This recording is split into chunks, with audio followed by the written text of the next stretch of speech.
রব্বুল আলামিন আমাদের ভিতর থেকে জনম দুঃখিনী মা, জনম দুঃখী পিতাকে যারা আমরা হারিয়ে ফেলেছি, আল্লাহ আল্লাহ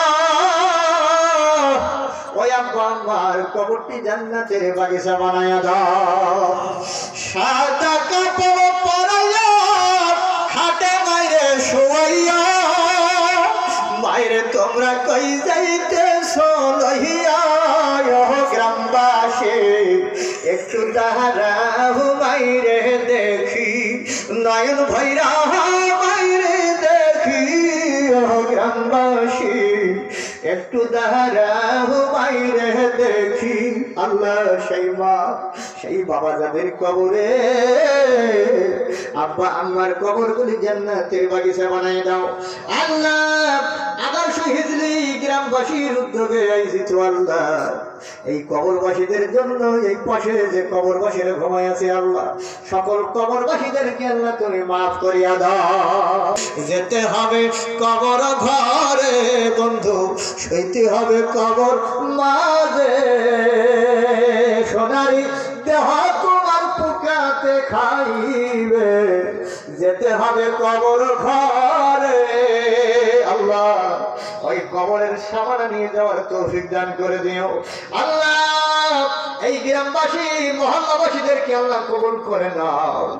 এই তাফসীরের ইন্তজাম যারা করেছেন সকলকে আল্লাহ তুমি মাফ করে দাও।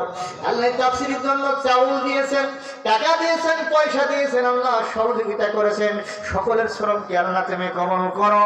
আল্লাহ আমার বাবাদের ভাইদেরকে আল্লাহ তুমি কবুল করো। আল্লাহ মুসাফিরের দোয়া কবুল হয় হুজুর বলেছেন।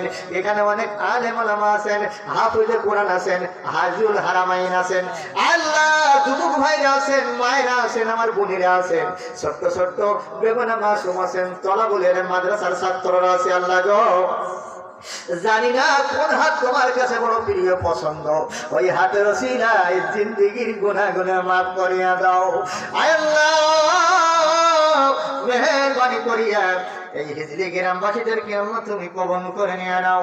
আই রব্বুল আলামিন দিনের জন্য কোরআনের জন্য যারা জীবন দিয়েছেন আল্লাহ আমার সাইদে হুজুর কোরআনের পাখিকে বিসর্জন দর্শন দিয়ে মেরা হয়েছে। আল্লাহ আল্লাহ এই বাংলার জমিনে আর জীবনে তার সোনার চেহারা দেখা যাবে না।